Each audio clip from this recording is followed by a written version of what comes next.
Long before any of this happened, I used to think of the bakery as the safest place in my life. I started working there at 24, after moving from Indiana to start over in a town where no one knew my name or my history. The bakery sat on a quiet corner between a tire shop and an old laundromat whose neon open sign buzzed like a dying firefly.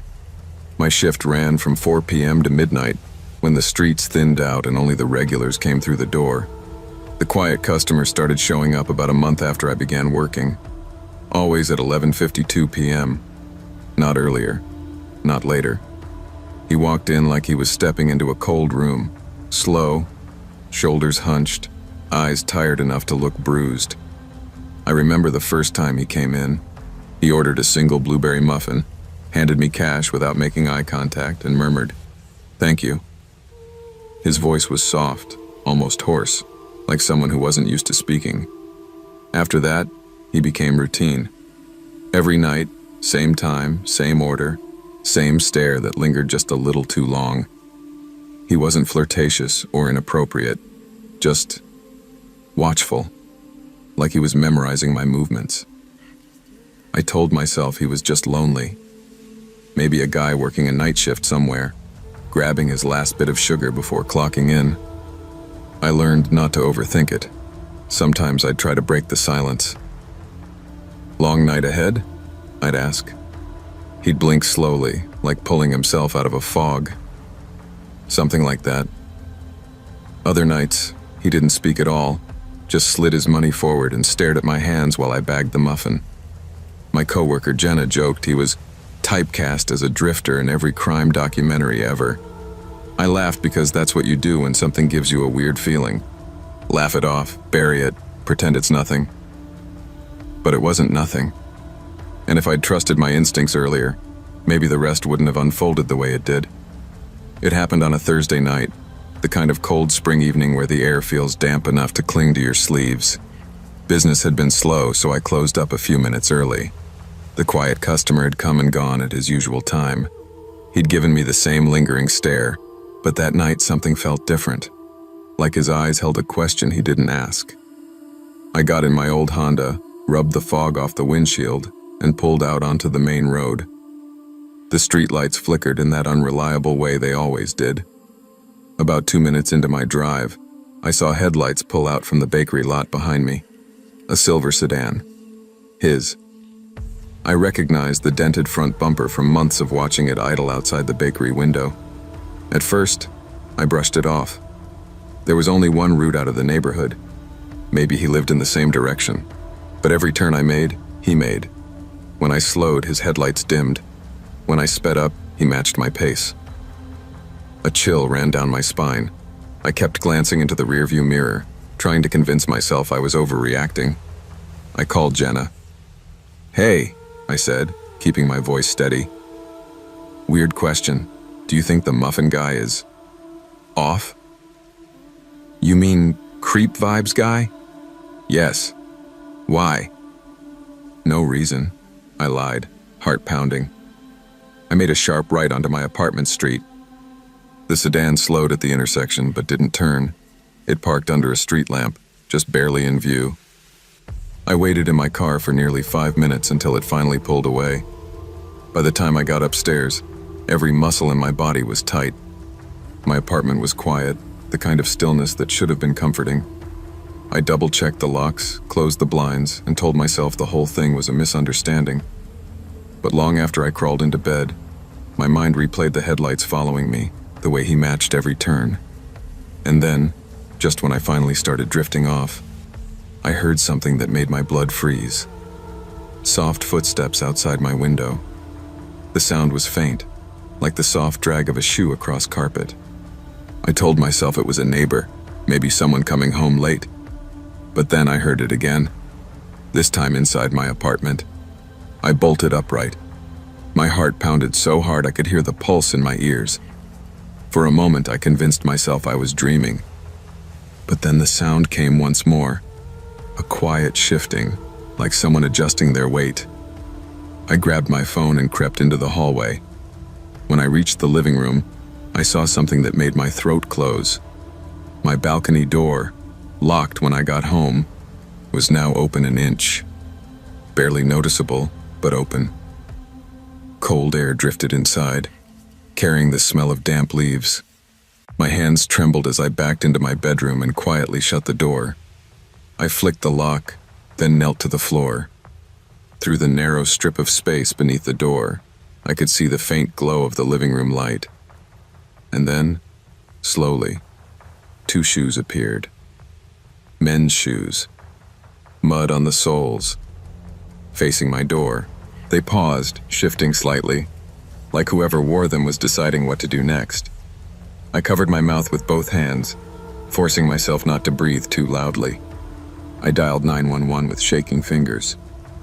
"Yes, someone's in my apartment," I whispered. Please come quickly." The dispatcher told me to stay on the line. I crouched in silence, listening to the shoes.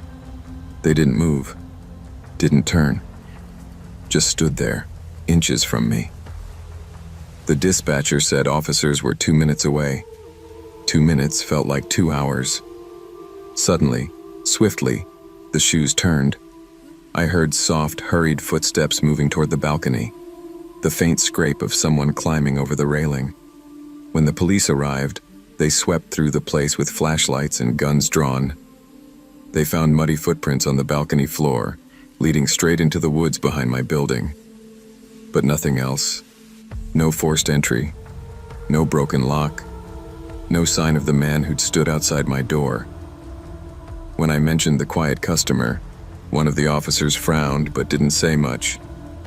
"Could be somebody passing through," he offered. But the look in his eyes told me he didn't believe that. Neither did I. The next morning, the police knocked on my door again. 2 officers. Serious expressions. "Ma'am, we found something you should see." They led me a 1/4 mile down the road to where the woods opened into a small service path. There, partially hidden by underbrush, sat a silver sedan. The same dented bumper, the same peeling blue sticker on the rear window. His car. Cold dread seeped through me. The officers opened the driver's side door. Inside, on the passenger seat, was a black spiral notebook with frayed corners. No name on it, just sketches, dozens of them. My breath caught in my throat. Sketch after sketch of me, sleeping, reading, standing at the bakery counter, even one of me tying my shoe inside my apartment, an angle you could only see from my balcony. "How the hell did he?" I whispered. The officer gently closed the notebook. "We're trying to track him, but the car was wiped clean. No prints, no ID."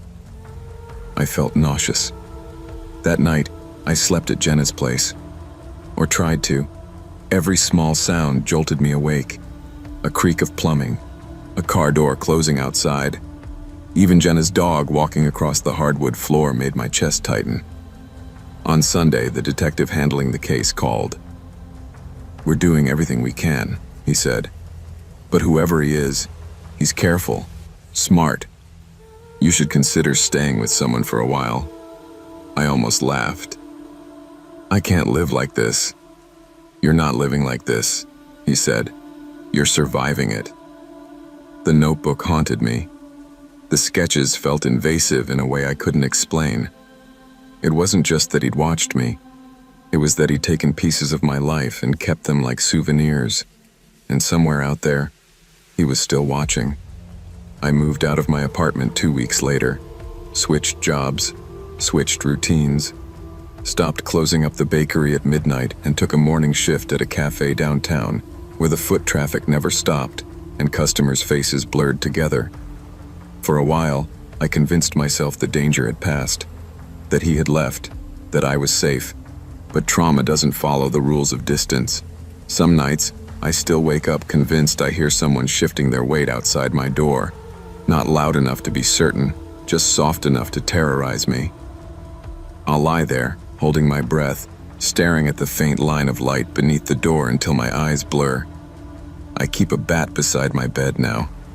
I check my locks 3 times before sleeping. Sometimes 4. I haven't seen him again. Not the man from the bakery. Not the silver sedan. But fear sits in my bones, the way cold settles into old houses, quiet but permanent. I never went back to the bakery. I never saw the employees again. But Jenna still texts me sometimes. "You doing okay?" she asks. I always write back, "Yeah, I'm all right." But the truth is murkier, because some nights, when the world is especially quiet, I swear I hear footsteps on the balcony outside my new place. Slow, deliberate steps. The creak of weight, shifting. And I always tell myself the same lie. It's just the wind. Just your mind replaying old nightmares. But deep down, a darker thought lingers. What if he never stopped watching? What if he's just waiting for the right night to step toward my door again? I guess the worst part isn't knowing if he's still out there. It's knowing he once stood close enough to touch me, and I never even heard him breathe. Trust your instincts. The body recognizes danger long before the mind accepts it. Ignoring small warnings can lead to bigger risks, and your safety is worth more than being polite, dismissing your fears, or hoping someone's intentions are harmless.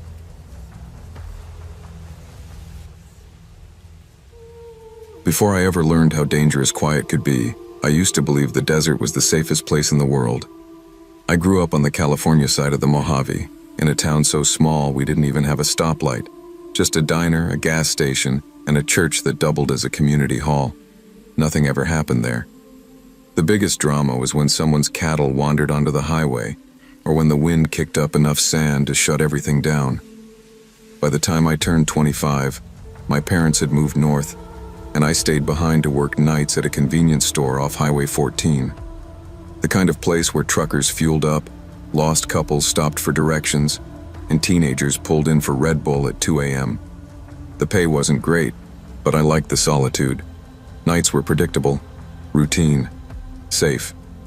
From the store counter, you could see headlights approaching from 10, sometimes 15 miles away.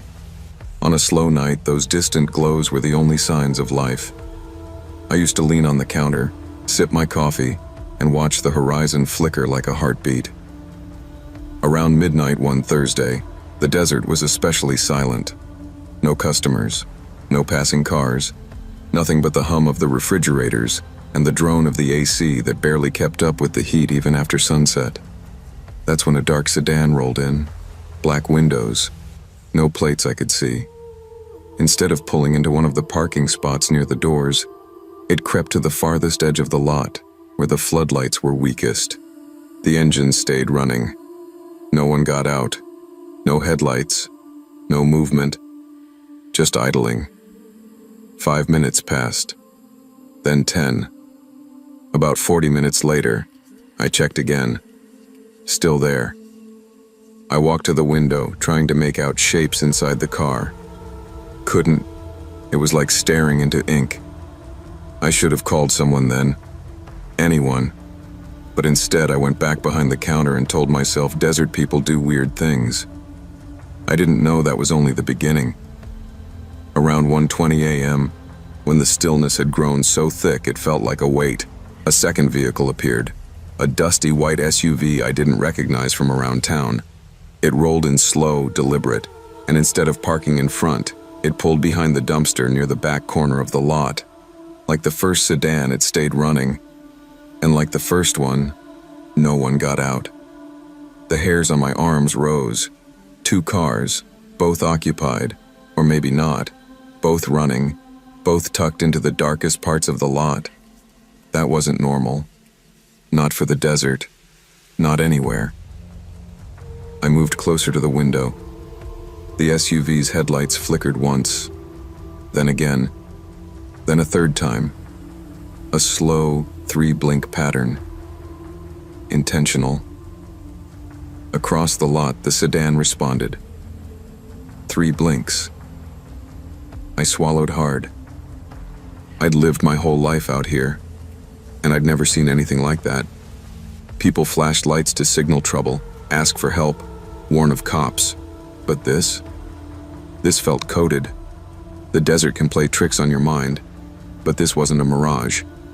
A few minutes later, A group of travelers pulled in, a family driving from Utah to LA, bleary-eyed but cheerful. A dad, a mom, 2 adult sons.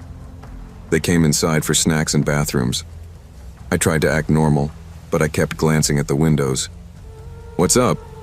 one of the sons asked when he noticed I kept looking out. "There are 2 cars out there that won't come in," I said quietly. "Been here over an hour." They stepped to the window. The dad frowned. "Those yours?" "Nope."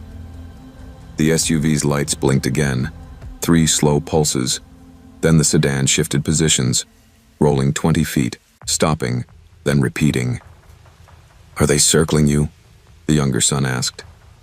Before I could answer, both vehicles pulled forward in a synchronized creep, stopping at opposite corners of the lot like they were bracketing the store. The older son said, "We're not leaving you alone tonight." I didn't argue. Not for a second. The travelers stayed inside, wandering the aisles even though they weren't really shopping. Every few minutes, one of them would peek out the window. The mom stood near me at the counter, arms crossed, jaw tight. "What do you think they want?" she asked. "I don't know," I admitted, "but they didn't do any of this until you walked toward the door." Across the lot, the sedan's engine revved, a low, rolling growl. The SUV behind the dumpster slowly crept into full view. Their movements were coordinated, deliberate, as if someone were giving orders neither of us could hear. "Maybe they're meeting each other," I offered weakly. The younger son shook his head. "People meeting up don't hide behind dumpsters and blink Morse code." Both cars drifted in slow, overlapping circles around the lot, weaving in and out of each other's paths like a choreographed loop. They stayed just out of full light, hugging the edges of the darkness. One of the sons pulled out his phone. "I'm calling the sheriff." "No service," he muttered after a moment. "You got Wi-Fi?" "Spotty," I said, "but try." He tried. Nothing. The mom's voice was trembling now. "Why are they circling like that?" "I don't know," I said, "but we're locking the doors." I flipped the deadbolt. One of the cars, a white SUV, stopped directly in front of the glass, headlights shining straight into the store. The light was so bright I had to shield my eyes. "Back away," the older son said, stepping in front of me. The SUV idled for a long moment, then backed up. The sedan did the same. Then both pulled into the far right corner of the lot and parked again, engine still running. The older son said, "We're staying until sunrise." And I believed him, because whatever those cars were doing, none of us wanted to see what would happen if I were alone. Sunrise in the desert is usually beautiful. Pink haze, orange glow, long shadows stretching across the sand. But that morning, when the horizon finally lightened, it felt like someone had lifted a weight off my chest. As soon as the sky brightened, both vehicles pulled out. Not fast, not like they were fleeing, more like they had finished their business and were slipping away into the barren miles beyond the storefront. The travelers waited until they were fully out of sight, then insisted on following me outside and checking the lot. Nothing but tire tracks. The sheriff showed up 15 minutes later, a stocky man named Harlan I'd known since childhood. "You said the cars were flashing signals?" he asked, notebook out. "Yes," I said. 3 blinks, back and forth, for hours. The travelers backed me up, each giving the same account. The circling, the synchronized movement, the engines running with no people inside. Harlan's expression darkened. "We've had reports of vehicles matching that description," he said slowly. "Mostly from drifters and truckers. People go missing along this stretch. We believe some groups coordinate pickups, drop-offs, exchanges." My stomach dropped. "Exchanges of what?" I asked. "Sometimes drugs," he said. "Sometimes people." I felt sick. "Why my store?" I whispered. "It's isolated," Harlan said. "Few cameras. You work alone." Perfect spot for scouting targets or meeting without suspicion. The travelers exchanged looks, suddenly pale. "You're saying they might have been waiting for her?" one of them asked. Harlan didn't answer. He didn't need to. After the report was filed, the family offered to follow me home, but I told them I'd be fine. It wasn't true, but I couldn't make strangers responsible for my fear. That night, when I pulled into the store for another shift, my hands shook so badly I dropped my keys twice. Because of course, I was still the only employee working nights. The sheriff's warning echoed through my mind for weeks. I kept imagining those cars returning, creeping back into the lot, inching toward the glow of the store like sharks testing the tide. I started carrying pepper spray in my pocket and a tire iron behind the counter. I kept the door locked when no customers were around. I even taped cardboard over the front window because the feeling of being watched became unbearable. But nothing happened. Not for a while. Then one night around 3 a.m., when the desert was as silent as a graveyard, a single pair of headlights appeared on the horizon, far away, approaching slow. Too slow. My chest tightened. "It's nothing," I told myself. "Just another late-night traveler." But as the lights approached, the car drifted to the shoulder, stopping about 50 yards from the store. Engine running. Lights on. That same cold feeling washed over me. I crouched behind the counter, peeking through the narrow gap between the cardboard and the window frame. The car didn't move. 10 minutes passed. Then 15. Finally, a pair of brights flashed. 3 slow pulses. I locked the restroom door, slipped into the employee back room, and called the sheriff without hesitation. Harlan arrived within minutes, desert dust swirling behind his cruiser. As soon as his headlights hit the shoulder, the car sped off into the darkness. Gone. Harlan came inside, hands on his hips.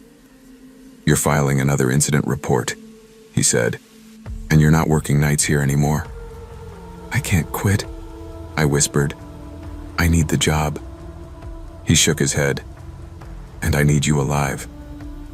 That was 3 years ago. I moved, found a new job, new hours. But even now, when I see a lone pair of headlights on an empty road, I freeze. Because I know better than to assume it's nothing. Some things wait for you to be alone. Trust your instincts. Danger rarely arrives with a warning you can decode in the moment, but your intuition knows when something is wrong. Listen to the fear that whispers, not the logic that dismisses it.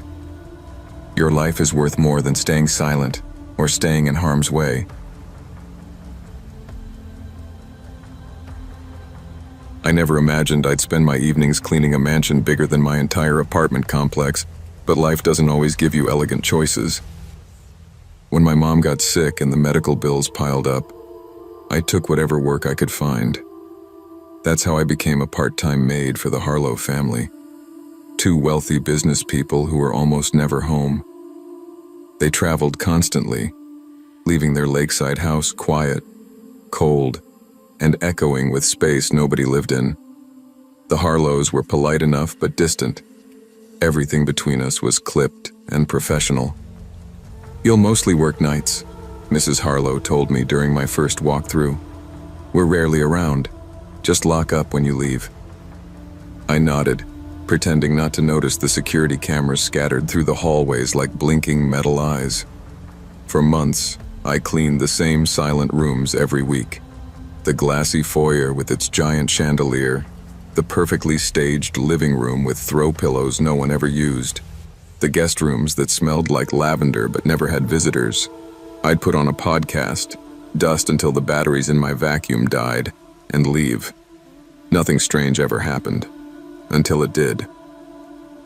On an early winter night, wind scraping across the lake, I was alone upstairs wiping down picture frames.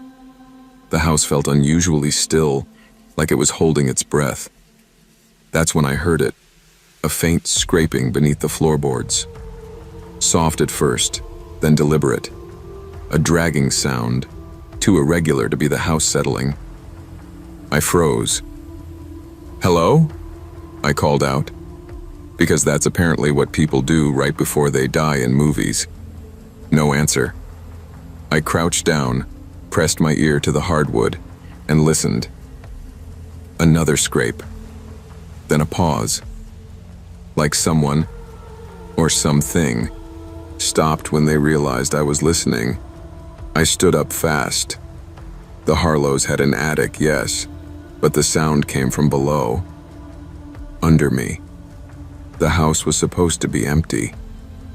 My stomach tightened. Something was wrong, and part of me wished I'd walked out then. But curiosity, stupidity, or maybe desperation kept me searching. I retraced my steps down the hallway, checking rooms I'd already cleaned, listening for anything out of place. The scraping had stopped, which somehow made everything worse. Silence can be loud when you're waiting for something to happen. Then, while dusting along the baseboards of the master bedroom, I noticed something odd. The wardrobe against the far wall didn't sit flush with the trim. A thin sliver of shadow peeked behind it, as if the piece had been moved recently. The wardrobe was heavy, carved from dark wood, the kind rich people keep sweaters they never wear in. I grabbed the side and pushed. It slid easier than I expected. Behind it was a narrow door. I stared at it, my mouth going dry. I had worked in this house for months. I knew every drawer, closet, and cabinet, but I had never, not once, seen this door. It was painted the same cream color as the walls, blending in so well you'd never notice it unless you were looking. The doorknob was old brass, scratched and slightly dented. I tugged, locked. Something in my chest twisted. Why would the Harlows hide a door behind furniture? And why lock it in a house no one lived in? I hesitated. Maybe I should leave. Maybe I should call someone. But the memory of the scraping sound gnawed at me. What if someone had broken in? What if the house wasn't empty after all? I grabbed the key ring the Harlows left for me and tested them one by one. 3 keys in. Click. The lock gave. The smell that drifted out was stale and warm, like old fabric mixed with dampness. A narrow staircase descended into dimness, lit only by a weak bulb halfway down. "Anyone down there?" I called. No response. Just the faintest echo of something shifting in the dark, too soft to identify, but enough to raise the hairs on my arms. I took one careful step downward, then another. The deeper I went, the more certain I became. I was not alone in that house. The staircase opened into a cramped basement room, the kind that wasn't included in the glossy online photos of the Harlows' home. The walls were rough concrete, unfinished, sweating with moisture. A single bulb dangled from the ceiling, flickering every few seconds like it was struggling to stay alive. In the corner sat a stained mattress. Thin, lumpy, the kind you'd find dumped behind a thrift store. Blankets were piled around it, some balled up, some flattened like someone had been lying on them recently. Empty food containers littered the floor, granola bar wrappers, half-eaten sandwiches, a water bottle with cloudy fingerprints. My stomach flipped. Someone had been living here, and not just occasionally. Often. A small crate against the wall held clothes, men's clothes, dirty ones. I backed up, shaking my head. What the hell? None of this made sense. The Harlows were wealthy, secure, careful. How would they not know someone was staying beneath their floorboards? Or, my throat tightened, did they know? A soft scuff echoed behind me. I spun around. Nothing. But then, from the stairwell above, came another sound. Footsteps, fast, heavy, coming down toward me. Adrenaline surged through me. I stumbled backward, nearly tripping over the mattress. "Hey, I'm calling the police!" I yelled, though the tremor in my voice ruined any hope of sounding brave. The steps sped up. Whoever it was, they weren't trying to hide. They were charging. I bolted for the stairs, mind screaming, "Move, move, move," but the footsteps were too close. I wouldn't make it past them. Without thinking, I slammed the basement door shut and threw my weight against it. The knob rattled. Something shoved hard from the other side. I screamed. Then, with every ounce of strength I had, I shoved the wardrobe back across the doorway, wedging it in place. The rattling stopped, but I didn't wait to see if it started again. I ran. I tore down the hallway, grabbed my bag, and sprinted down the stairs so fast I nearly slipped. Every shadow felt alive. Every creak felt like footsteps behind me. "Just get to the car," I kept whispering. "Just get out." My hands shook as I fumbled with the front door lock. When it finally clicked open, I bolted outside and didn't breathe until I was behind the wheel. I locked the doors, started the engine, then sped down the long driveway, gravel spitting under my tires. My phone vibrated in my pocket. Unknown number. I didn't answer. I didn't stop driving until I reached the police station 2 towns over. My chest heaved, my throat raw, and my hands wouldn't unclench from the steering wheel until an officer tapped on the glass and gently said, "Ma'am, can you step out?" Inside, I told them everything. The scraping, the hidden door, the mattress, the footsteps rushing toward me. The officers exchanged tight, serious looks. "We'll send units immediately," one said. Hours later, a detective called me. "We found signs someone was living there," he said. "Food waste, bedding, a heating plate, and pry marks near the basement window. Whoever it was probably entered through the crawl space under the deck." "Did you catch him?" I asked, voice barely above a whisper. "No. House was empty when we arrived." "What about the Harlows? Did they know?" He hesitated. "They claim they didn't, and maybe they didn't. But whoever was living there, they'd been there for weeks, maybe months." I leaned back against the wall, heart pounding. Someone had been inches beneath me all those nights, watching, listening, waiting. The detective continued. "Whoever he is, he's gone. But keep your doors locked, just in case. Just in case." Those words kept me awake for weeks. The Harlows returned 2 days later. They called me once to apologize for the inconvenience, as if someone living under their house was a scheduling conflict. They insisted I continue working for them, said they'd update security, repair the basement, hire a contractor. I hung up before they finished. I never went back. For months, I couldn't sleep without checking my closet twice and my windows 3 times. Every faint noise made my heart slam against my ribs. I moved apartments, added extra locks, adopted a dog who barked at shadows before I even heard them. Therapy helped. Time helped. But fear never fully disappears. It just becomes quieter. One night, about 6 months after everything happened, I woke to a soft tapping sound outside my bedroom window. My dog stiffened beside me, growling low. I froze. The tapping came again, slow, deliberate. I pulled back the curtain. Nothing. Just branches moving in the wind. My heart wouldn't settle for hours. The police never found the man who lived under the Harlows' house. They said he probably moved on, maybe to another empty property, another hidden space, another place where no one would notice he existed at all. But sometimes, late at night, I think about how fast he ran up those stairs, how he knew I was there, how he reacted when he realized I had discovered his room. And I wonder whether he ever thinks about me, whether he ever meant to come up those stairs before that night, whether he still might. Pay attention to what feels wrong, even when it doesn't make sense. Danger doesn't always shout. It whispers, scratches, and hides behind doors we never noticed. Trust your instincts, and never ignore the small signs that tell you something isn't right. Your safety is worth listening to.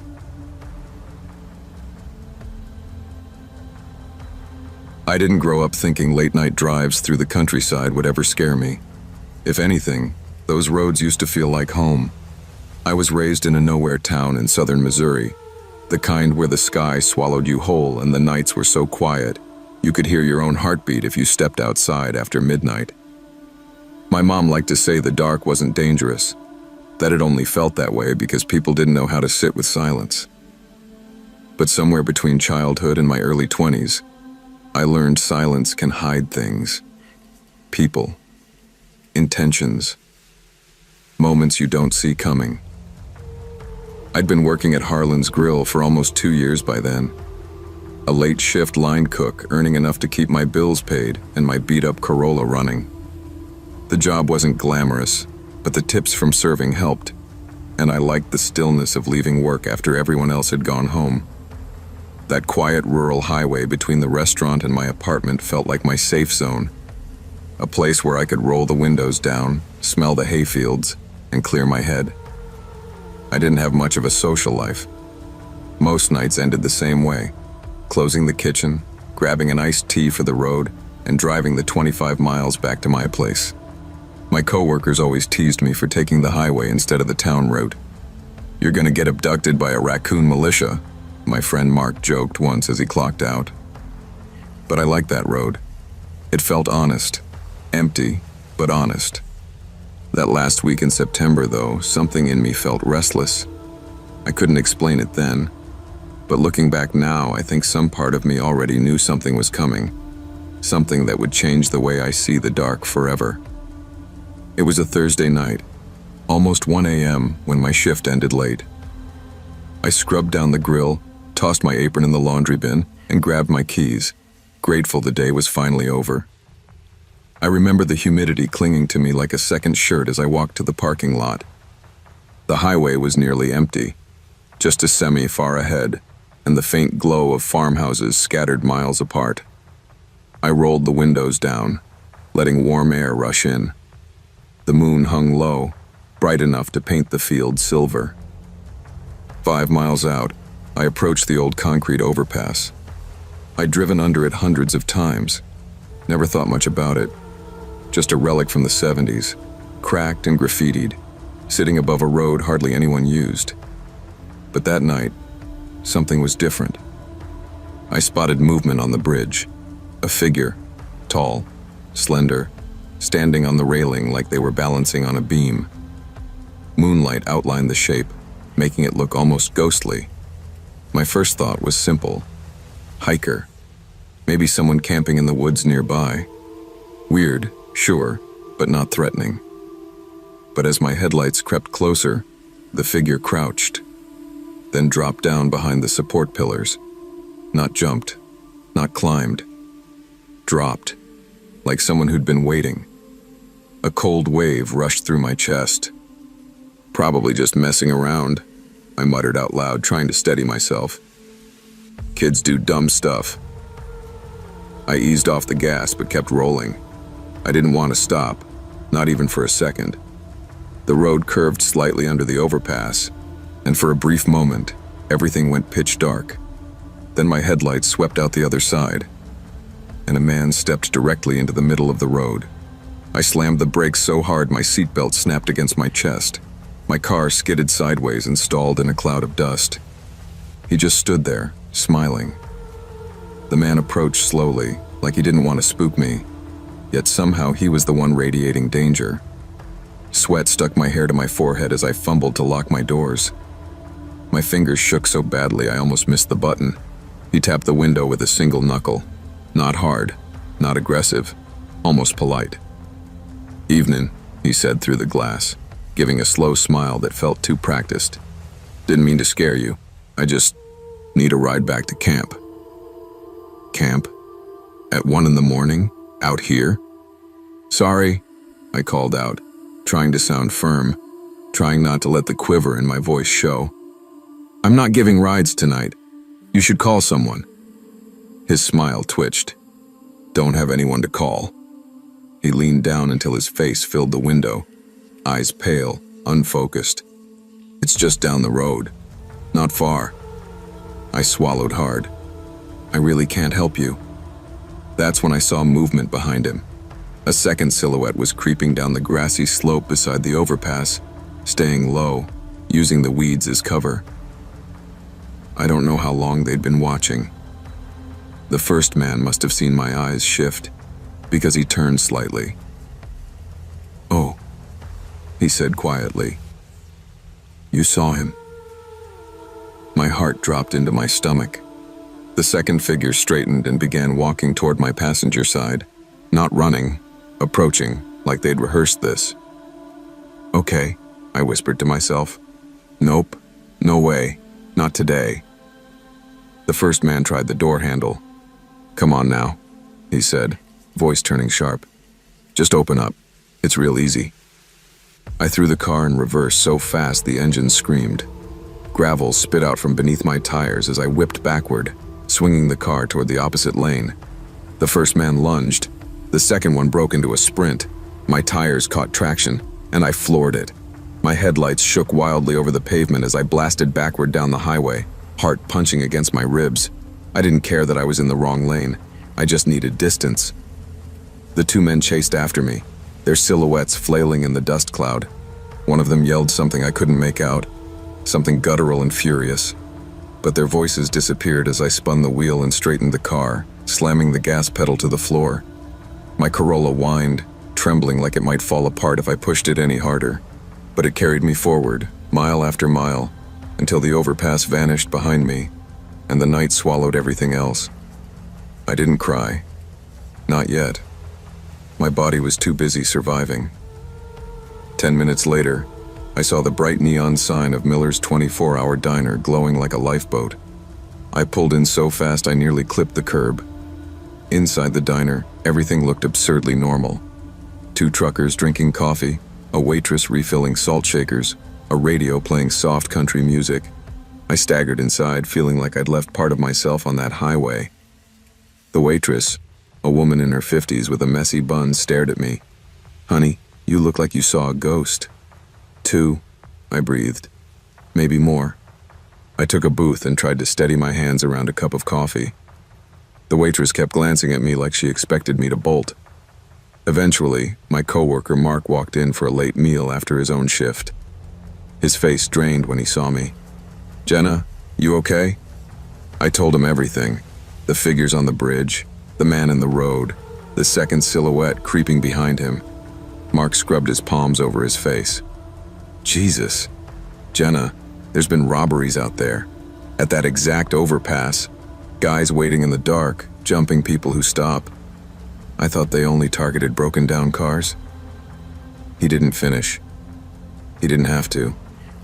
I called the county sheriff that night, filing a report even though I knew nothing would come of it. They asked the usual questions: height, clothing, tattoos, accents, but all I could say was that their faces blurred into moonlight and panic.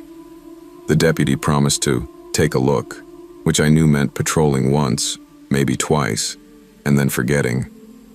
Still, telling someone made me feel a little less helpless. Driving home from the diner was the hardest part. I refused to take the highway again, even though the alternate route took an extra 40 minutes. Every shadow on the roadside felt like a person. Every passing car felt like a threat. For weeks afterward, I kept locking my doors twice. I'd pause before getting into my car, scanning the edges of the lot for movement. My manager noticed my jumpiness and cut back my late shifts for a while. I didn't tell my mom right away. She would have insisted I move back home, away from everything. I didn't want to feel like a scared kid again. One afternoon, about 2 weeks later, I overheard 2 officers at the diner counter talking about another attempted robbery near the overpass. This time, the driver had stopped because someone was pretending to limp across the road. The officers said the group likely moved in packs. 3, maybe 4 men. My stomach twisted knowing I'd escaped something that was bigger than I realized. That night, sitting on my apartment balcony, I thought about how I'd once loved driving those quiet back roads. But the truth is, danger doesn't always roar. It often waits quietly, patiently, in the places you think you know best. And sometimes survival isn't about being brave. It's about listening when your instincts whisper run. Trust your instincts, even when your mind tries to rationalize them away. Fear isn't always an overreaction. Sometimes it's your only warning before danger steps out of the shadows. Stay aware, stay cautious, and never ignore the feeling that something isn't right. I never meant to work nights for a living. Growing up in a small Kansas town, I always thought I'd do something loud and exciting. Bartending, working concerts, anything with people and noise. But life doesn't care about the plans you make at 17. Rent came first. So did steady hours. That's how I ended up as the evening maid at the Laurel Crest Boutique Hotel, a place with soft jazz in the lobby and carpets thick enough to mute your own footsteps. Most people assume hotel work is chaotic and stressful, but the night shift isn't like that. It's slow, predictable, almost peaceful. Guests settle in early, and most of my time is spent folding laundry, wiping down minibar counters, and restocking linens. I used to like the quiet. It gave me room to think without anyone interrupting. My supervisor, a middle-aged woman named Terry, always said, "Night work is for folks who don't mind being ghosts." I laughed at that the first time she told me. Back then, I thought she meant unseen, not haunting empty floors like some restless spirit in a uniform. But over time, the stillness of the halls started to feel different. The hotel had a personality after midnight. Air vents sighing, old pipes groaning, the elevator dinging at odd hours even when no one was inside. None of it scared me, though. Routine makes anything normal, at least until that one Thursday night in October. I'd come in tired, behind on sleep, and ready for a quiet shift. The hotel was fully booked for a local conference, but everyone had checked in hours earlier.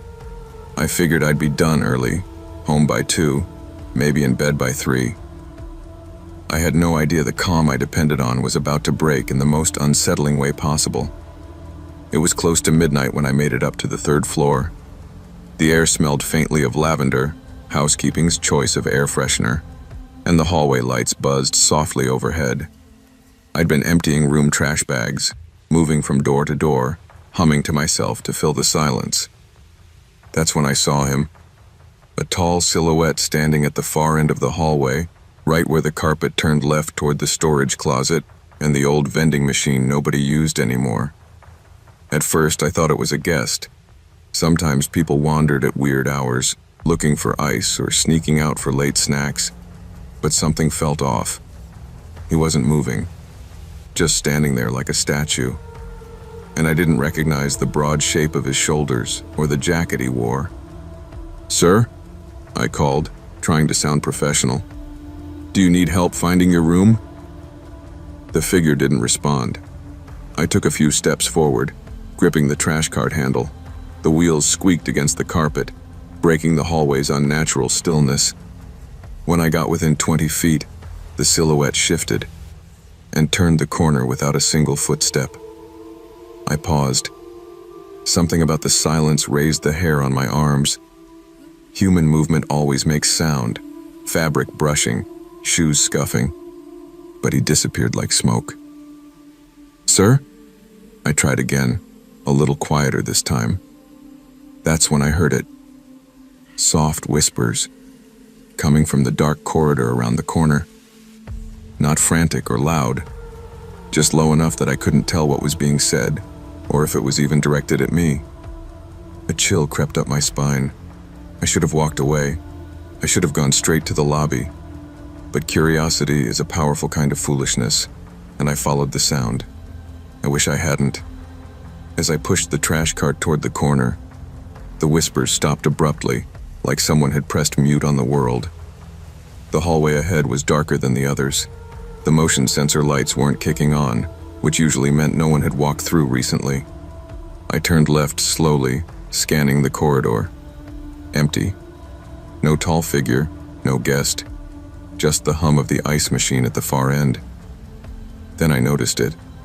The service door to the maintenance hallway was propped open with a yellow caution sign, a sign I knew I had folded and stored earlier.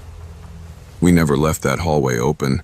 It led to boiler rooms, storage, the old service elevator that barely worked anymore. My stomach tightened. "Hello?" I called, my voice small in the narrow space.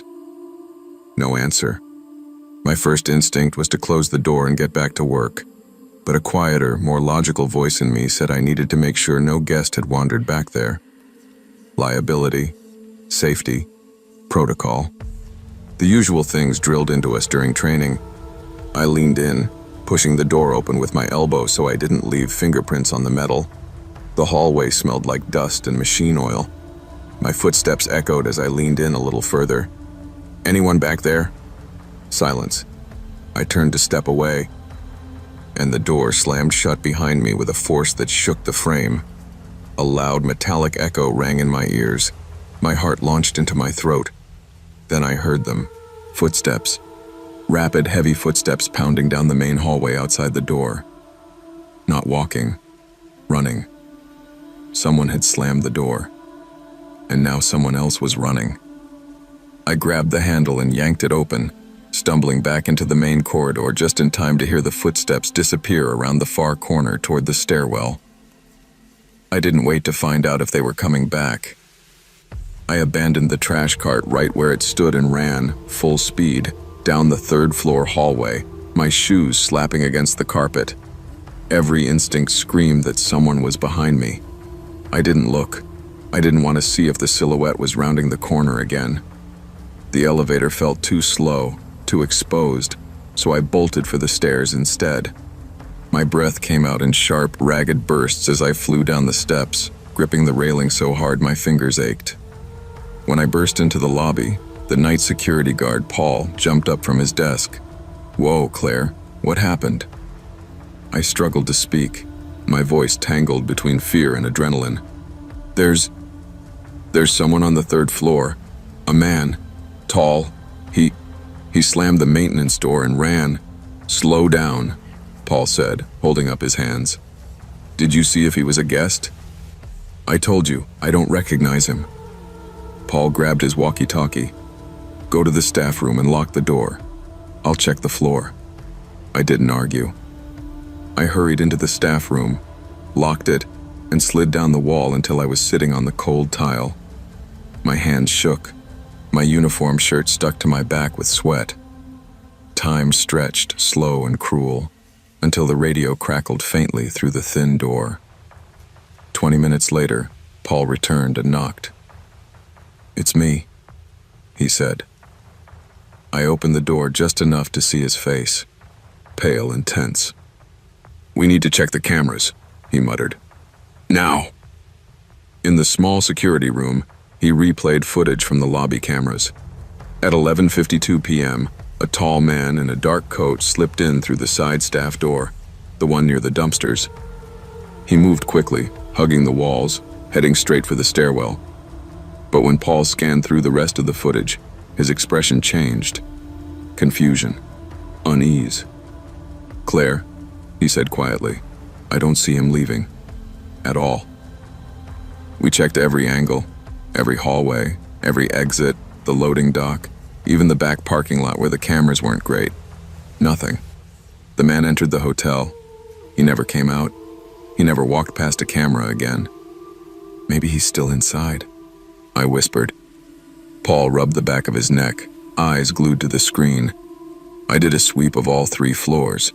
Nobody there. No guests reported anything either. "He was real," I insisted. The tremor in my voice surprised me. I spoke out loud when I saw him. "He ran down the hall. I heard him." "I don't doubt you," Paul said, "but he's not on camera except that one clip." My skin crawled. The hotel felt suddenly smaller, like the shadows had closed in and were listening. "I want to go home," I said. "Yeah, I'll walk you to your car." The parking lot air felt cold on my overheated skin. I didn't relax until I was inside my car with the doors locked, headlights pointed at the exit. Paul gave me a stiff nod and headed back inside, checking over his shoulder twice. Driving home, my mind replayed everything. The silhouette, the whispers, the slamming door, the running footsteps, the missing footage. Someone had been in that hotel. Someone who didn't want to be seen. Someone who knew exactly when to move so the cameras missed him. For weeks after, I triple-checked every hallway before stepping inside. The hotel didn't feel peaceful anymore. It felt watched. Eventually, I switched to day shifts. I couldn't handle the quiet darkness of the third floor again. But some nights, when the building settles and creaks, I remember the tall figure standing perfectly still at the end of the hall. And I wonder where he went after the camera stopped seeing him. Because people don't just disappear, not without help from shadows. I've spent most of my adult life behind a steering wheel. Some people work in offices, some in classrooms. I work in motion. I'm a long-distance courier, hauling packages and specialty items across the Southwest where the roads stretch straighter and longer than most folks' patience. I like the solitude. I like the sunrises that creep up slow behind the mountains. I like the feeling that I'm part of some endless American spine connecting towns that wouldn't otherwise see each other. But nights on the road, those are different.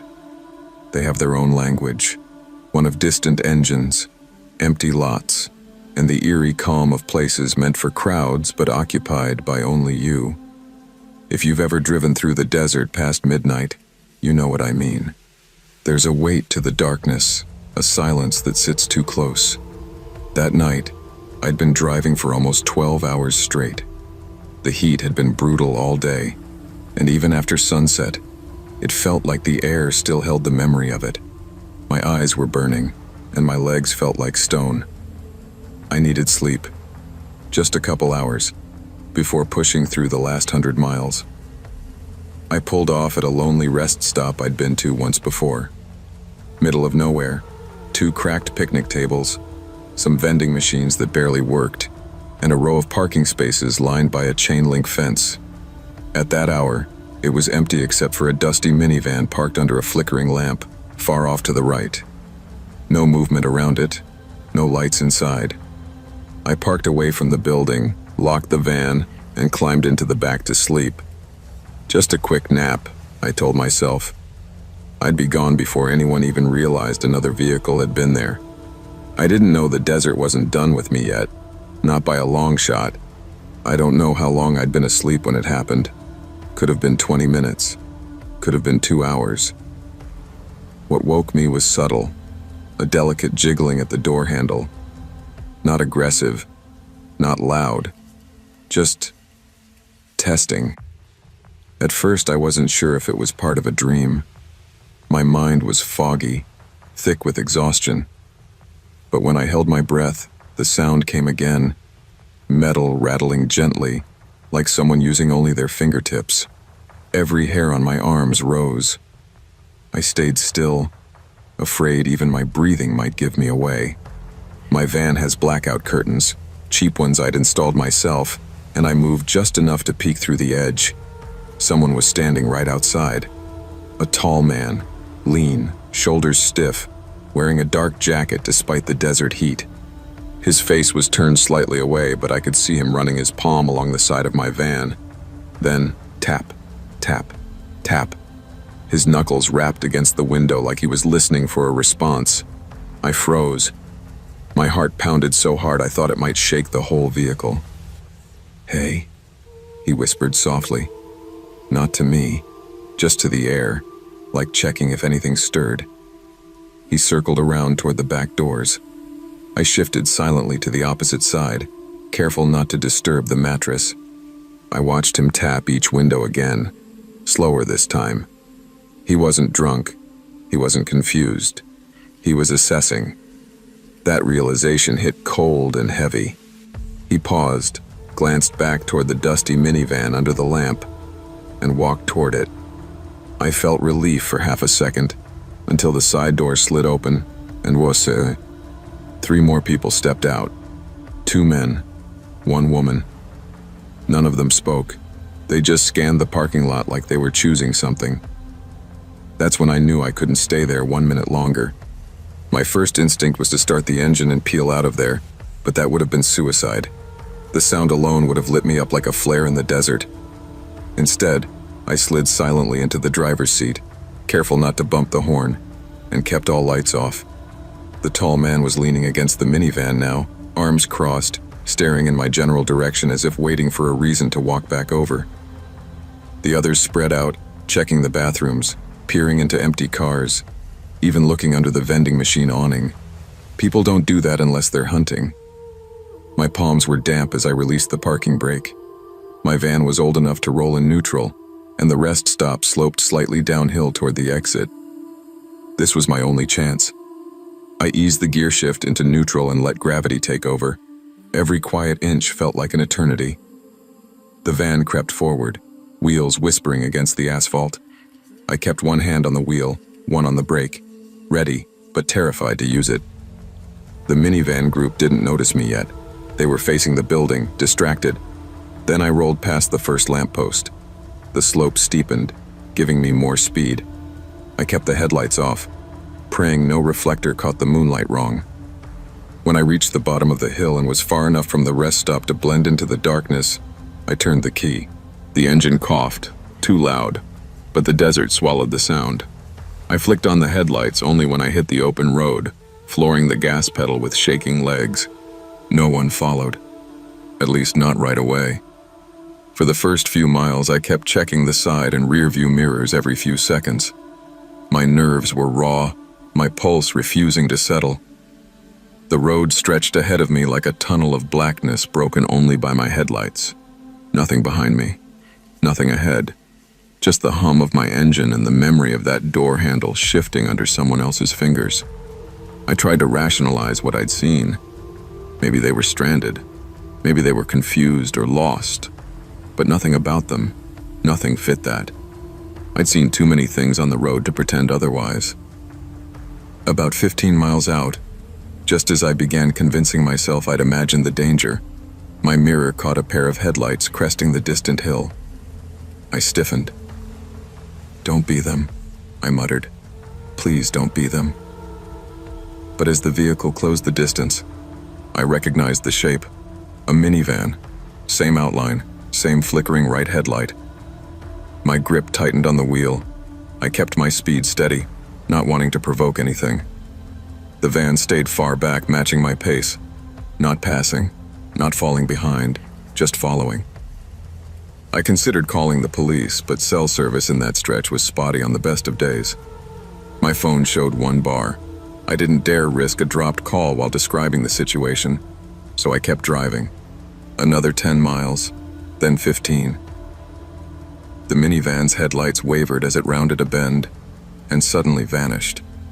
I slowed slightly, scanning the dark. It hadn't turned onto any visible road. It hadn't pulled off.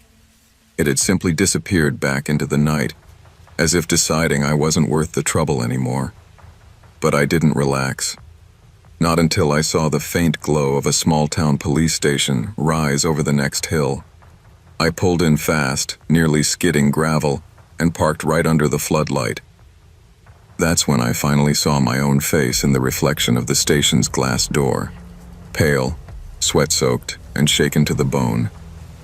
Inside, the night officer, a tired-looking man with a salt and pepper mustache, listened patiently as I explained what had happened. I expected skepticism, maybe even a suggestion that exhaustion had gotten the better of me, but instead he sighed deeply and nodded. "Son," he said, "you're not the first one to come in here with a story from that rest stop." My stomach tightened. "What do you mean?" He leaned back in his chair, folding his arms. "There have been reports, vehicles being scoped out, folks hearing footsteps outside their windows, groups wandering around after dark. We've sent patrols, but by the time they get there, whoever's doing it is gone." "So what do you think they want?" I asked, though I already knew the answer. "People who are alone," he said simply. "People who won't be missed right away." The words hit harder than I expected. A shiver went through me despite the warm air inside the building. He offered me coffee and suggested I rest a bit before driving on, but there was no chance of me sleeping again that night. I waited until another officer arrived for morning shift before heading out. The sun was rising by then, painting the desert gold and softening the edges of the world. Daylight makes everything feel safer. Even lies can feel comforting in that early glow. But as I drove past the long, empty roads and wide stretches of sand, I couldn't shake the feeling that the desert held on to things. Footsteps, intentions, unfinished hunts. Before I merged onto the highway, I glanced in my mirrors one more time. Nothing followed me. But that didn't erase what happened. Somewhere out there, a dusty minivan was still roaming, still stopping at lonely places, still waiting for someone who didn't lock their doors or pay attention to the quiet. It reminded me that fear isn't always irrational. Sometimes it's a warning we're lucky to survive. Trust your instincts, stay aware of your surroundings, and never underestimate the danger in quiet places. Safety often depends on the choices you make when no one else is around to protect you. I've lived alone most of my adult life, and for the most part I've always liked it. I like the quiet, the independence, the small rituals that belong to no one but me. Late night reading, mismatched mugs of tea, soft music playing while I fold laundry. After college, while everyone else moved in with partners or crowded into houses with too many roommates, I chose a modest third-floor apartment on the east side of the city. It wasn't fancy, but it felt like mine. That night had started like any other. The rain had begun in the late afternoon, heavy enough to blur the skyline outside my window. By the time midnight rolled around, the downpour had become a steady roar, like someone shaking a giant bag of pebbles above the roof. I was curled up in bed with a thriller novel and a dim lamp, wrapped in a blanket that still smelled faintly of lavender detergent. The storm made everything feel sealed off, like the whole world had shrunk to the size of my small apartment. I liked storms, usually. They made me feel tucked away and safe, as if nothing outside could touch me. Around 1 a.m, I closed my book and set it on the nightstand, letting my eyes drift to the sliding balcony door. Rain hammered against the glass, creating little rivers that streaked downward. I watched them absently, half asleep. That's when I heard it. Tap, tap, tap. Soft, almost polite, but too distinct to be the rain. I sat up a little straighter. Maybe it was just water hitting the metal railing. The wind gusted hard, and I convinced myself that the noise had been nature's doing. But then it came again. Slower, more deliberate. Knock, knock, knock. My stomach tightened, and I swung my legs over the side of the bed. Rain has rhythm. Storms have chaos. But this was intentional. Someone knocking, someone asking to be acknowledged. I told myself not to look. But curiosity and fear make strangers of us, pushing us to do things we know we shouldn't. I walked toward the curtains and pulled them back. The balcony was a dark blur of moving water, but the moment my eyes adjusted, my breath hitched. Someone was standing there, a tall figure in a long raincoat, hood pulled low, droplets cascading off the edges like tiny beads of silver. They were turned toward the glass, face hidden in shadow, body still as stone. For a second, I couldn't move. My body went rigid, my mind unable to make sense of the sight. It wasn't possible. The balcony was on the 3rd floor. There was no ladder, no stairs leading up to it, just a narrow fire escape at the far end of the building. No one could have reached my balcony without climbing. The figure leaned forward slowly, head tilting like they were trying to see inside despite the darkness. My lamp was off, so they shouldn't have been able to tell I was there. But something about the way they pressed closer to the glass made me feel exposed, as though they knew exactly where I was standing. I stumbled backward and let the curtain fall shut. The room felt instantly smaller. The air tightened. My heart drummed so loudly I could barely hear the storm. I crouched and backed away, using my hands to feel my way toward the bedroom door. My voice got stuck somewhere between my chest and my throat, refusing to make sound. By the time I reached the hallway, I was shaking. In the kitchen, I grabbed my phone off the counter. My hands were slick with sweat, my fingers clumsy. I started to dial. Then came the unmistakable sound of the balcony door sliding a few inches. Not a gust of wind, not the building settling. Someone was testing it. I froze with my thumb over the call button. I could hear the faint scrape of metal against metal, as if fingers were trying to coax the lock loose. Then, silence, followed by slow footsteps moving toward the living room window. The storm wasn't the thing I needed protection from anymore. I pressed myself against the kitchen counter, forcing myself to breathe quietly. Even through the thick glass of the living room window, I could hear the shift of footsteps, careful, deliberate, like the intruder was searching for another way in. Rain hammered everything in sight, but somehow their movements cut through the noise, clearer than they should have been. I slid to the floor, crawled behind the island counter, and finally forced my shaking hands to dial 911. I whispered to the dispatcher, barely daring to exhale. "There's someone on my balcony," I said. "I'm on the 3rd floor. They climbed up. They're checking the windows." "Stay on the line," she replied. Her voice was steady, practiced, grounding.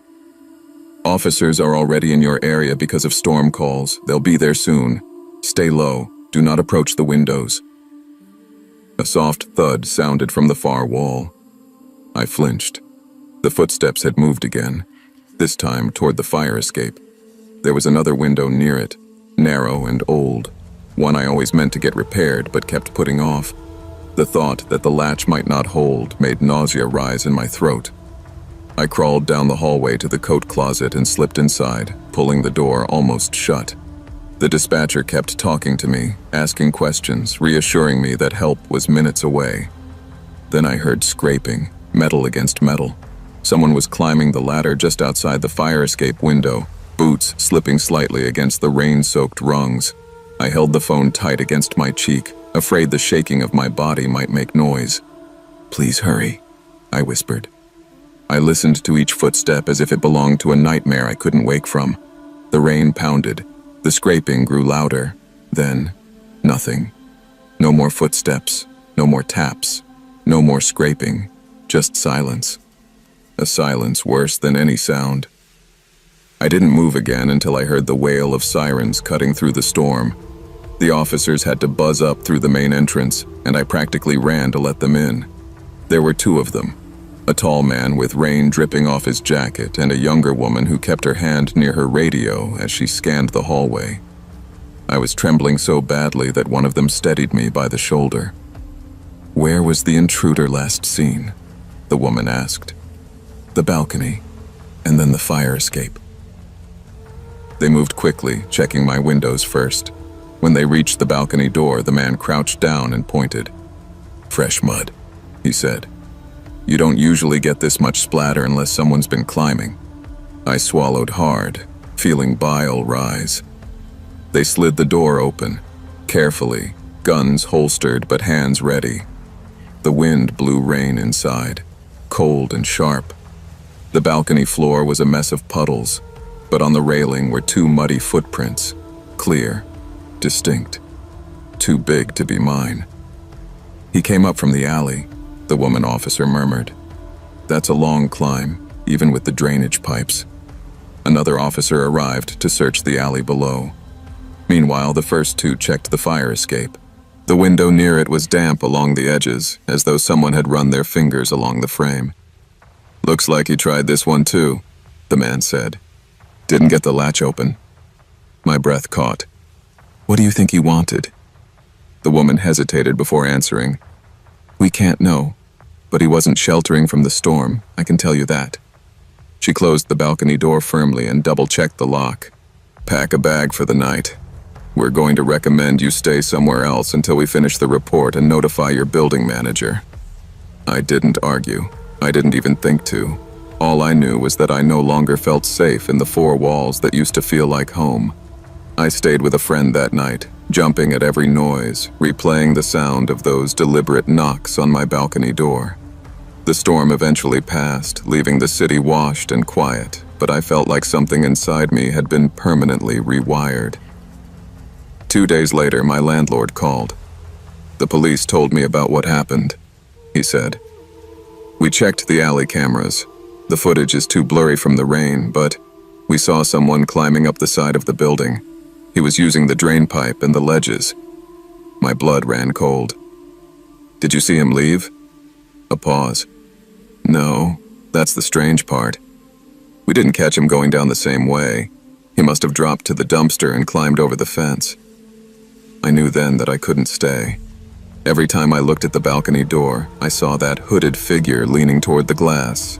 Every time I heard rain, I remembered the tapping that didn't belong to the storm. I moved out 2 weeks later, packed everything I owned in boxes and hauled them down 3 flights of stairs, refusing to ever step onto that balcony again. My new apartment is smaller, but it feels safer. Higher up, with better locks, surrounded by people I can hear through the walls. Some might call that noisy. I call it comforting. But even now, whenever thunder rolls or rain streaks across the windows, I find myself checking the glass twice, sometimes 3 times. Because storms used to make me feel protected, now they remind me how silence can be broken by the wrong kind of knock, and how home can change in a single night.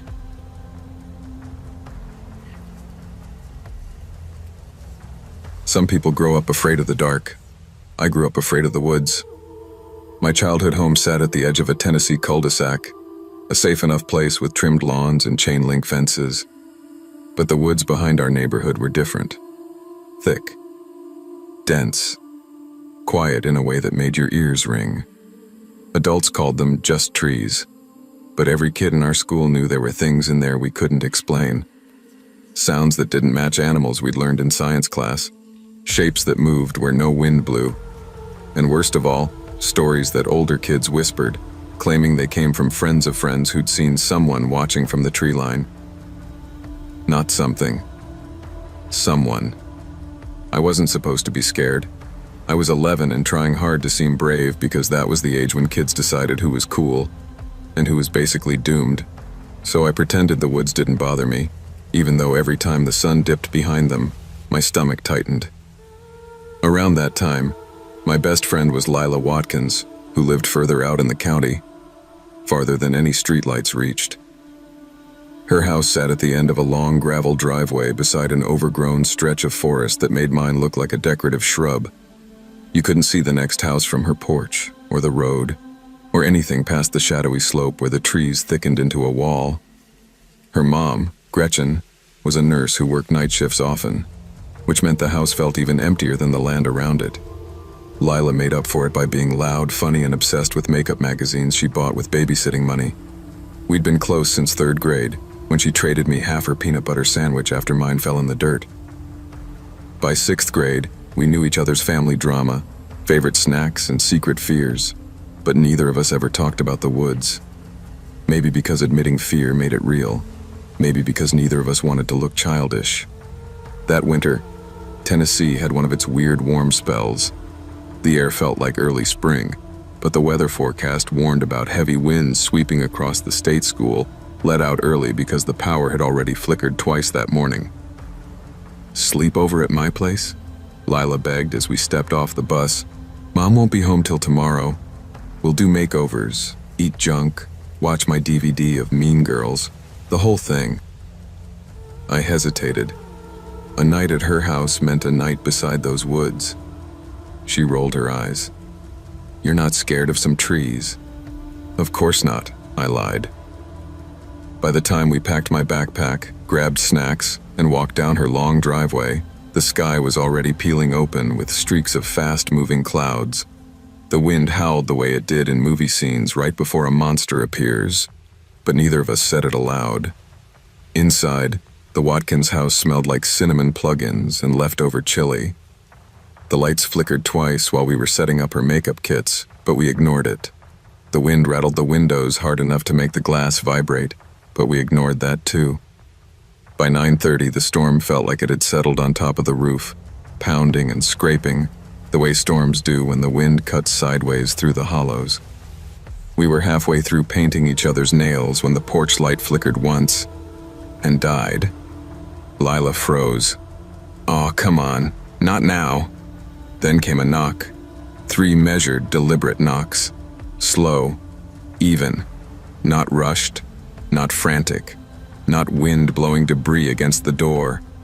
Knuckles, human knuckles. We looked at each other.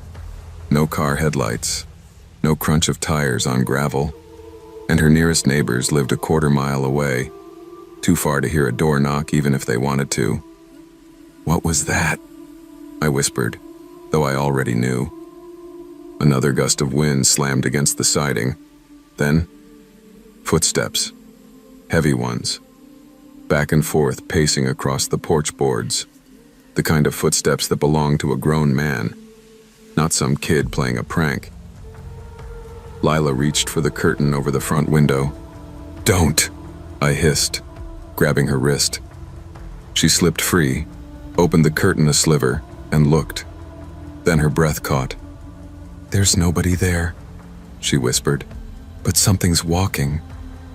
The footsteps creaked across the porch again, slow and grinding, and even though nothing stood outside, the porch swing was moving as if someone had just stepped off it.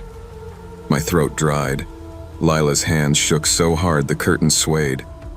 We weren't imagining it. Something was out there, and it wasn't the storm. We backed away from the window, hearts pounding loud enough I wondered if whoever, or whatever, was outside could hear us. "Should we call your mom?" I whispered. Lila shook her head. "She's on a 12-hour night shift. She'd be in the middle of meds or charting. She won't answer." The footsteps on the porch stopped suddenly, followed by a silence thick enough to choke on. We waited. Nothing. No footsteps, no wind, no swing creaking. Just the storm battering the tin roof like fists. Then came a different sound. A low dragging noise from the side yard, like something heavy being pulled across wet ground. Not leaves, not branches. Something weighty. The sound grew louder as it moved closer to the house. "What is that?" I whispered. "I don't want to know," Lila said, voice shaking. The dragging paused.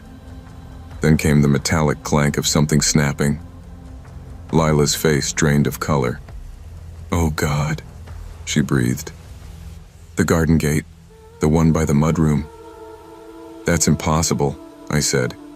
"You told me your mom padlocks it at night." "She does. Always. Always." She swallowed. "I checked it myself earlier when we brought the snacks inside." We crept toward the mudroom, the only room in the house with linoleum floors and a thin wooden back door that suddenly felt way too thin. The wind rattled the windows, but underneath that was something else. Breathing. Low. Steady. Patient. Right on the other side of that door. Lila's hand flew to her mouth. I grabbed her arm, pulling her back into the hallway. "We have to hide," I whispered. "Now." We darted upstairs. Not running, because running made noise, but moving fast enough to feel like our lungs would burst. The house groaned under the pounding wind, but the smaller noises, the ones we didn't want to hear, still cut through. Footsteps at the back steps. Someone testing the mudroom door handle, the metal rattling in a slow, almost methodical rhythm. We ducked into Gretchen's room, climbed into her walk-in closet, and shut the door gently. The closet smelled like her perfume, vanilla mixed with something musky, and for a moment, I felt safer just breathing it in. "Do you think it's someone from the woods?" Lila whispered. "I don't know," I said honestly. "What if it's an animal? Animals don't knock." She bit her lip. "What if it's a hunter who got lost? Hunters don't breathe like that." We fell silent. The wind roared. The trees outside whipped and bent. Something thumped against the siding downstairs, a dull, heavy impact like a shoulder hitting the wall. Then, creak. A floorboard. Inside the house. My heartbeat went wild. I felt every pulse in my ears. Lila's hand squeezed mine so tight my fingers tingled. We waited. More creaks. Slow. Approaching the stairs. We both held our breath. The closet air felt stale and hot, and my legs started trembling from crouching too long. "Did you lock the front door?" I whispered. She hesitated. I think so." "Lila." "I don't know. I was getting nail polish. I didn't—" Another footstep closer. I held her hand tighter. We didn't speak after that. We didn't dare. Minutes stretched like hours. Wind slammed against the house again, covering whatever quieter sounds might have followed. At some point, I couldn't tell whether the things I heard were real or the storm playing tricks. Eventually, exhaustion tugged at my eyelids, but fear jolted me awake every time I drifted. By the time morning crawled through the window cracks, pale and watery, neither of us had slept more than 10 minutes straight. When we finally forced ourselves out of the closet, sunlight revealed something worse than the night. The gate stood open. The padlock lay inches away, snapped clean open, and through the muddy yard were two long, deep, parallel grooves, leading straight from the woods to the back steps. You'd think daylight would make everything feel better. It didn't. Daylight just made everything clearer.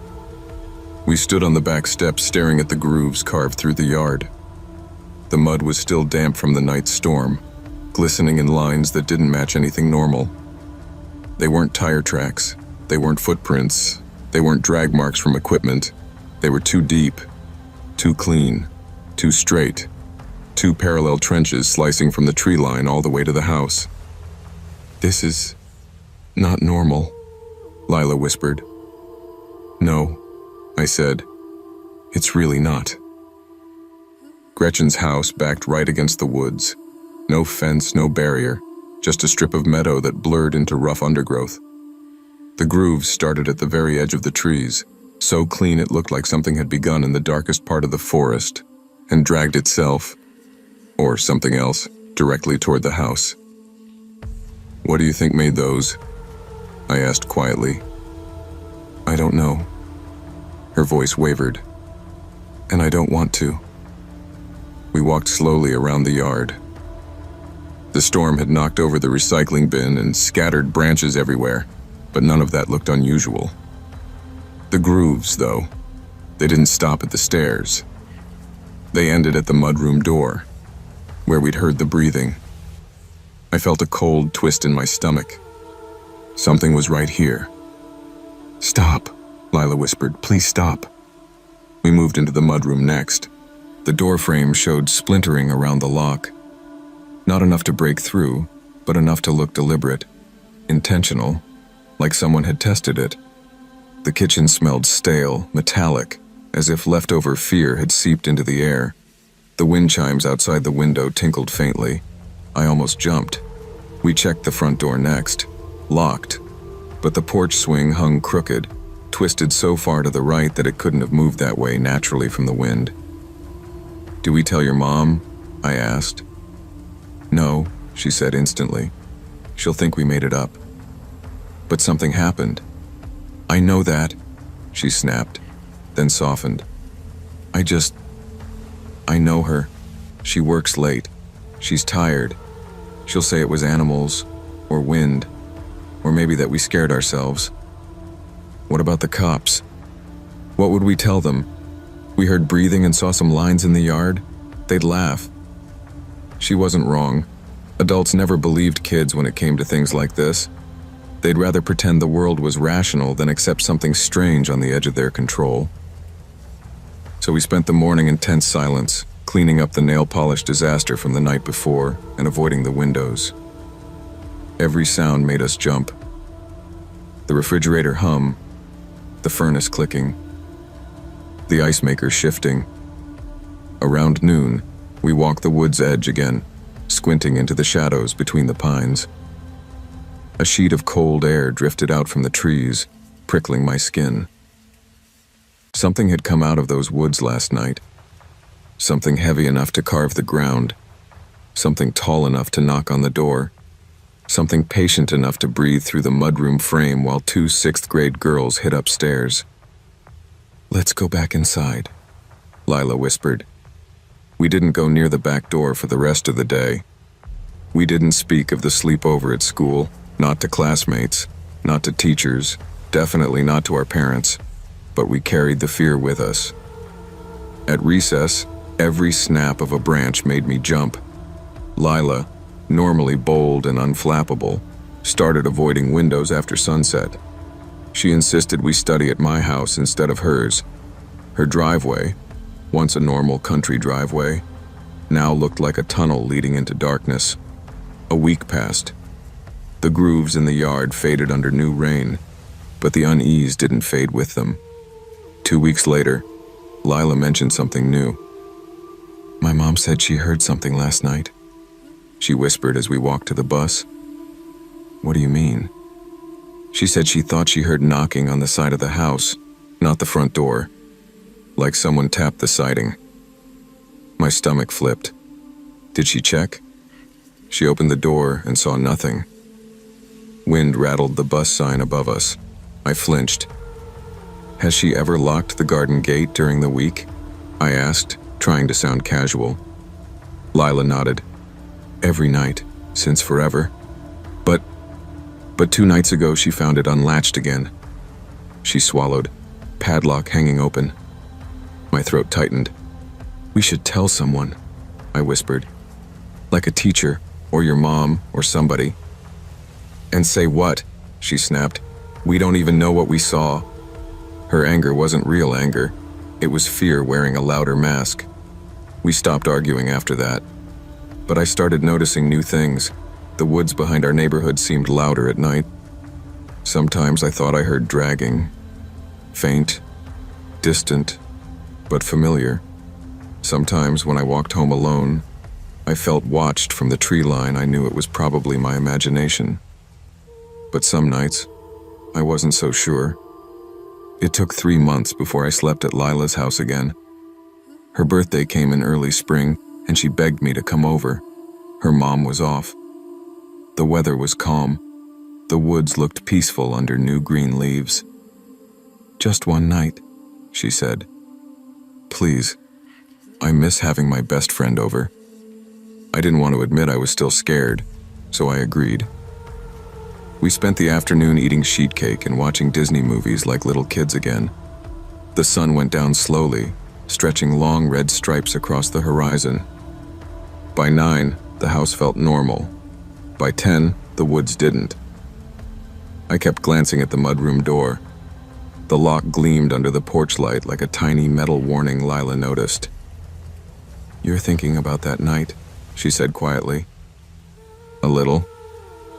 "Me too." We went upstairs early, brushing our teeth and settling into her room with flashlights and gossip magazines. At midnight, the house was still quiet. At 12:30, something changed. A thud sounded on the far side of the porch. We both froze. Another thud. Not footsteps, not knocking. A single, heavy impact. "Maybe it's a branch," Lila whispered. "Maybe," I whispered back. We didn't go to the window. We didn't even breathe loudly. The house stayed still after that, unnervingly still.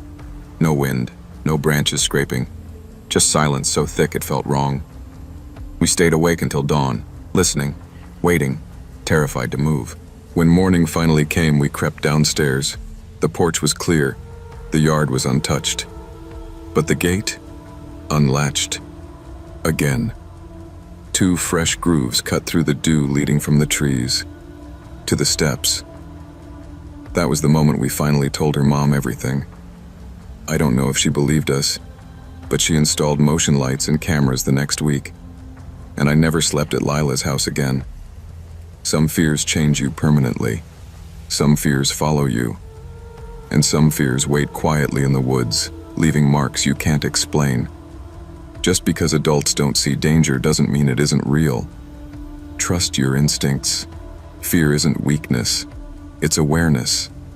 And sometimes the things we can't explain deserve more caution than the things we can. I used to brag about how peaceful my neighborhood was. A sleepy suburban street, maple trees everywhere, dogs barking at perfectly normal hours, the occasional teenage skateboarder who thought he was invincible. For someone like me, someone who worked nights as a remote transcription editor, it was perfect. My home office sat at the front of the house, overlooking the street. I'd crack the window on crisp evenings, let the breeze drift in, and type away while the world outside grew quiet. But the year everything happened, autumn came earlier than usual. The nights felt colder, the wind heavier, and the quiet stretched a little too long. I didn't notice the shift until that particular Tuesday evening. Around 10:30 p.m., I stepped away from my desk to stretch and rolled my chair toward the window. That's when I saw him. A man, tall, thin, wearing a long coat, stood beneath the single street lamp across from my house. He wasn't walking a dog. He wasn't fiddling with a phone. He wasn't moving at all. He was just standing there, facing my window. At first I thought maybe he was waiting for a ride, or maybe someone nearby had gotten locked out. But after a few minutes of watching him stand in that exact same spot, the hairs on my arms lifted. Something about the stillness wasn't right. I closed the curtains and tried to get back to work, but I kept glancing at the window, picturing him still there, staring. By midnight, when I finally checked again, the street lamp was empty. No footsteps, no car, nothing. Just the faint circle of yellow light on the pavement. I told myself it was nothing. A weird moment. A stranger passing through. But deep down, I already knew it wasn't the last time I'd see him. 2 nights later, the air felt even colder. I wrapped myself in a hoodie and settled into my chair for another long shift. I don't know what made me look outside, instinct maybe, or the lingering unease from the other night. But when I pulled the curtain back, my breath caught. He was there again. Same street lamp, same stillness, same direction of his gaze, straight at my window. This time he lifted a hand, not a wave, not a gesture for help, just a slow, deliberate acknowledgement. Yes, I see you seeing me, kind of motion. I dropped the curtain so fast it snapped against the window frame. My pulse hammered. Maybe I was overreacting. Maybe he had some reason to be there. But who stands under a street lamp, motionless, staring at a stranger's house? I forced myself to wait a full 5 minutes before checking again. When I peeked, he was still there, unmoving, like he had all the time in the world. That night, I didn't work. I didn't sleep either. I kept pacing between my living room and my bedroom, listening for footsteps that never came. Around 2 in the morning, I gathered the courage to step outside onto the porch and look across the street. Empty. He had disappeared again without a trace. The next evening, nothing happened. And the night after, nothing again. I started to think maybe it had been a fluke. Maybe he'd moved on. But fear leaves footprints inside you, and mine were already set deep. I slept with the curtains closed and the lights dim. Every time a car passed, every time a branch tapped the siding, my shoulders tensed. I didn't know that the worst part hadn't even begun yet. It was a Thursday night, creeping close to midnight, when I heard the sound that still makes my skin crawl. Slow footsteps on my porch steps, not the rushed thud of a delivery driver, not the bold stomp of a neighbor. Slow, deliberate, testing each wooden step like they were savoring the sound. I froze behind my office door, listening. The steps reached the top of the porch, and then stopped. I held my breath and tiptoed to the door, pressing my eye to the peephole. No one was there. No movement. No sound. Just the porch light flickering in the wind. But taped to the door, angled just so I couldn't miss it, was a Polaroid photograph. My stomach dropped.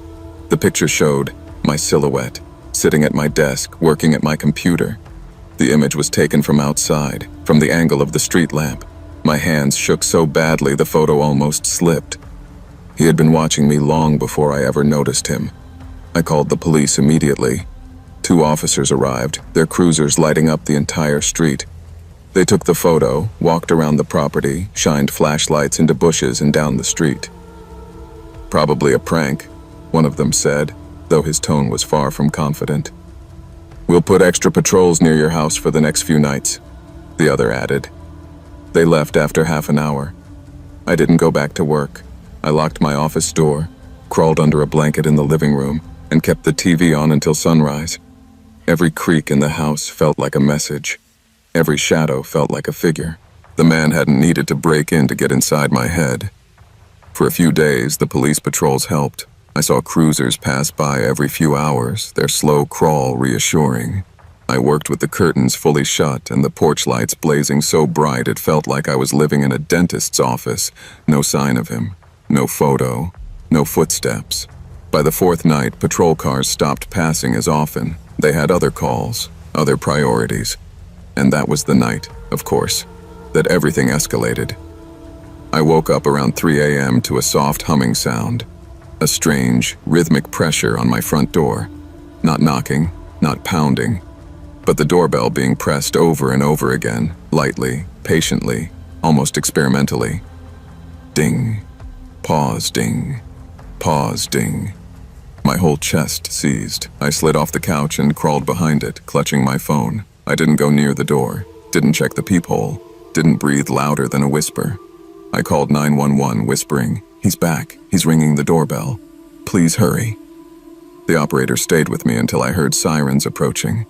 The doorbell stopped instantly, as if he knew exactly when they were coming.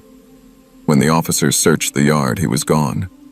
Vanished again, leaving behind nothing but a faint trail of cigarette smoke drifting through the cold air near my window. One officer knelt and examined the welcome mat. "He stood right here," he said, "long enough to soak the mat through." I didn't even realize I was crying until one of them handed me a bottle of water and told me to sit down. They looked around for nearly an hour, but didn't find a single footprint on the sidewalk. "He's watching from farther away now," one officer said.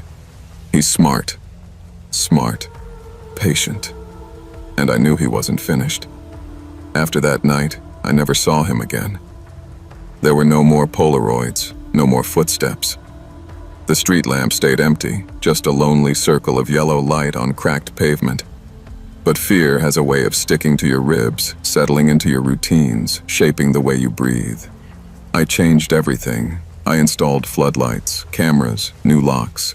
I moved my office to the back bedroom. I stopped working with the window open. I kept the curtains closed even during the day. My friends tried to comfort me. "Maybe he left town," they'd say. "Maybe it was just a creep playing games." But creeps don't stand under the same lamp for days without moving. Creeps don't take Polaroids like trophies. Creeps don't ring doorbells as if they have all the time in the world. Obsessive people do. Patient people do. People who don't rush because they know exactly what they want. The police filed the report as harassment by unknown individual. No leads, no matches, no follow-ups. Weeks passed, then months. The cold dissolved into winter, then melted into spring. But even now, a year later, I still close my curtains tightly every night. I still avoid looking at the street lamp. And some nights, when I'm working late and the house is too quiet, I catch myself expecting to see him step back into the light, tall, still, watching. Because the truth is, he didn't need to break in to take something from me. He took the part of my life where I felt safe being alone, and I've never gotten it back.